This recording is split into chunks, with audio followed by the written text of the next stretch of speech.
Bismillahirrahmanirrahim. Assalamualaikum warahmatullahi wabarakatuh. Perkenalkan, saya Ari Evina Nuraini, NIM 1831210003, kelas PBA 6A. Di sini saya akan menyampaikan sedikit tentang analisis latar belakang pada 3 skripsi yang telah saya pilih. Yang pertama yaitu analisis latar belakang pada skripsi kualitatif. Di sini saya mengambil skripsi dengan judul Pembelajaran Bahasa Arab dengan modul At-Ta'limu Al-Lughah Al-Arabiyah di kelas 10 MAN 2 Wates Kulon Progo tahun ajaran 2012-2013. Yang pertama yaitu gambaran umum. Pada latar belakang skripsi ini menjelaskan bahwa pembelajaran bahasa Arab idealnya dapat membuat siswa menguasai 4 kemahiran berbahasa, yaitu istima', kalam, qiraah, dan kitabah, baik secara fungsional maupun proporsional. Dalam pembelajaran bahasa Arab ini tentunya sangat membutuhkan komponen, yaitu bahan ajar. Penggunaan bahan ajar ini sangat memiliki pengaruh terhadap keberhasilan siswa dalam mempelajari bahasa Arab. Salah satu bahan ajar yang digunakan yaitu buku modul, yang mana menjadi salah satu anjuran penggunaan bahan ajar yang dianjurkan dalam kurikulum berbasis kompetensi. Yang kedua yaitu data pendukung. Menurut Andi Prastowo tahun 2011 menjelaskan bahwa modul merupakan salah satu bahan ajar dalam kegiatan belajar mengajar yang dapat dipelajari oleh peserta didik ketika dibimbing oleh guru dalam pembelajaran. Di dalamnya termuat beberapa poin, yaitu perencanaan pembelajaran, materi pembelajaran, alat evaluasi pembelajaran seperti soal-soal latihan, dan pengukuran dalam penyelesaian pembelajaran. Kemudian yang ketiga yaitu masalah. Nah, di MAN 2 Wates Kulon Progo ini telah menggunakan modul pembelajaran sebagai salah satu bahan ajar pembelajaran bahasa Arab. Nah, modul At-Ta'limu Lughah Arabiyah ini diterbitkan oleh MGMP Bahasa Arab MADIY yang merupakan bahan ajar yang seharusnya mampu membuat siswa mencapai 4 kemahiran berbahasa Arab. Akan tetapi, di sini siswa hanya menguasai beberapa kemahiran saja. Kemudian yang terakhir, alasan pemilihan judul. Alasan pemilihan judulnya yaitu untuk mengetahui faktor-faktor penghambat dan pendukung dalam pembelajaran dengan modul yang mana akan membantu siswa dan guru dalam mencapai kompetensi dasar berbahasa Arab. Kemudian yang keempat yaitu alasan pemilihan judul. Alasannya adalah untuk mengetahui faktor-faktor penghambat dan pendukung dalam pembelajaran yang menggunakan modul dengan tujuan dapat membantu siswa dan guru dalam mencapai kompetensi dasar berbahasa Arab. Selanjutnya yaitu kesesuaian rumusan masalah dengan latar belakang masalah. Dalam skripsi ini dijelaskan ada 2 rumusan masalah. Yang pertama adalah tentang bagaimana proses pembelajarannya, dan yang kedua tentang apa saja faktor-faktor penghambat dan pendukung dalam pembelajaran bahasa Arab di MAN 2 Wates Kulon Progo, khususnya kelas 10 yang menggunakan modul At-Ta'limu Lughah Arabiyah. Kemudian, berdasarkan rumusan masalah yang telah disusun, itu sudah sesuai dengan latar belakang yang dijabarkan di atas tadi. Selanjutnya kita masuk ke skripsi yang kedua, yaitu tentang pengaruh metode diskusi qiraah dalam pembelajaran bahasa Arab terhadap minat belajar siswa di kelas 10 MIPA MAN 1 Yogyakarta. Skripsi ini berjenis skripsi kuantitatif, dan berikut adalah analisisnya. Analisis yang pertama yaitu tentang gambaran umum. Gambaran umumnya yaitu bahasa merupakan salah satu alat komunikasi, sama halnya dengan bahasa Arab. Kemudian, dalam mempelajari bahasa Arab ini tentu diperlukan adanya sebuah metode pembelajaran. Nah, metode pembelajaran ini banyak sekali jenisnya.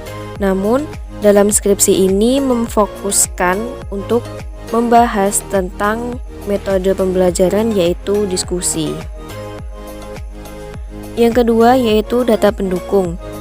Metode diskusi dapat menghadapkan siswa terhadap suatu permasalahan, kemudian mereka dapat saling bertukar pengalaman sehingga dapat menyelesaikan permasalahan secara bersama-sama. R. Ibrahim dan Nana Syaudih ini berpendapat bahwa guru harus memperhatikan minat dan kebutuhan siswa agar mampu memunculkan perhatian siswa, sehingga dari sini mereka akan bersungguh-sungguh dalam belajar. Nah, metode diskusi ini merupakan salah satu upaya yang dilakukan oleh guru untuk memperhatikan minat dan kebutuhan siswa, sehingga siswa dapat memunculkan perhatiannya dalam pembelajaran. Kemudian, jika siswa sudah perhatian dengan pembelajaran, maka siswa akan bersungguh-sungguh dalam belajar. Yang ketiga yaitu masalah. Pada skripsi ini ditemukan suatu data di mana siswa kelas 10 MIPA MAN 1 Yogyakarta ini dalam praktek penggunaan bahasa Arab sehari-harinya itu sudah dapat dikatakan sangat baik.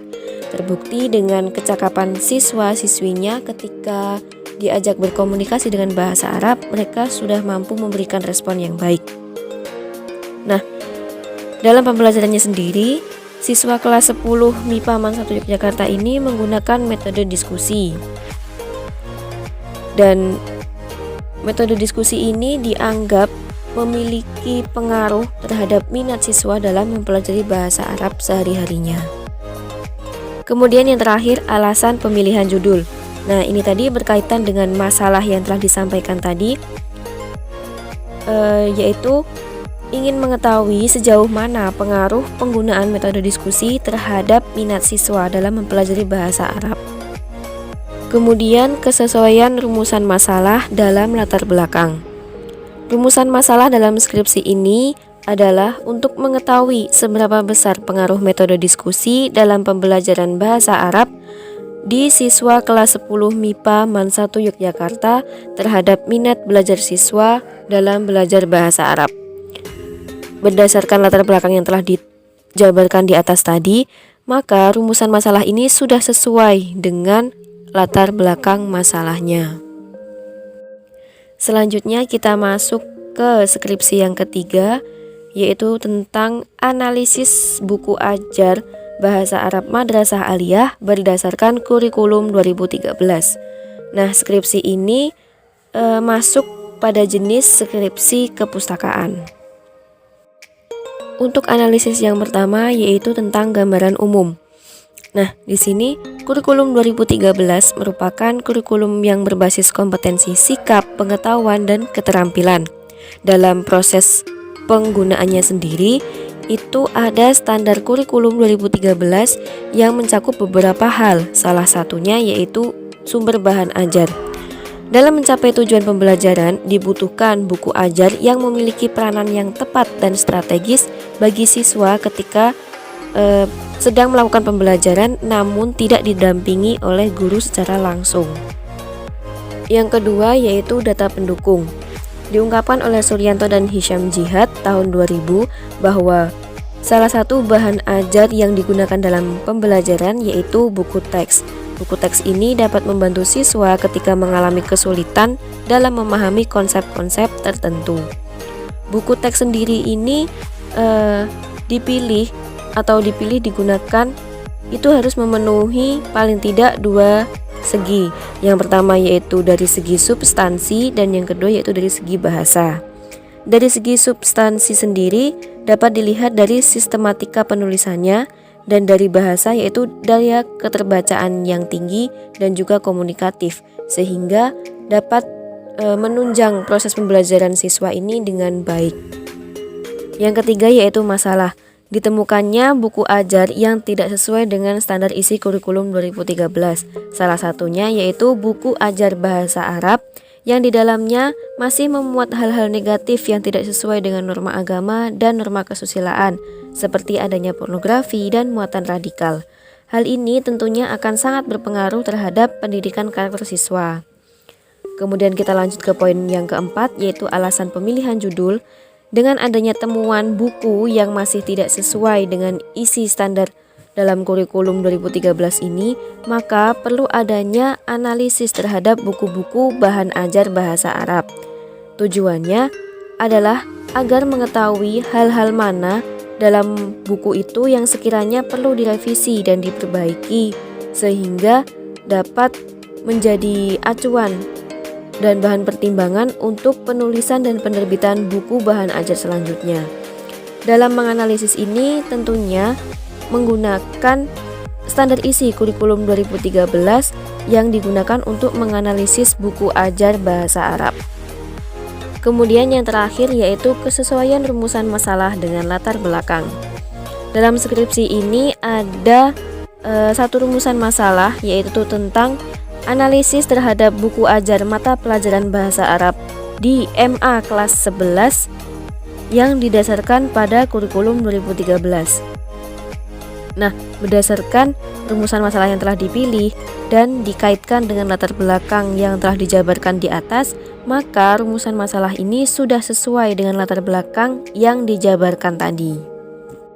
Baiklah, mungkin cukup itu yang dapat saya sampaikan, di mana tadi saya sudah menyampaikan sedikit analisis tentang skripsi. Yang pertama ada skripsi kualitatif, kemudian kuantitatif, dan yang terakhir tadi ada skripsi kepustakaan. Apabila ada salah kata dari saya mohon maaf. Sekian dan terima kasih. Wassalamualaikum warahmatullahi wabarakatuh.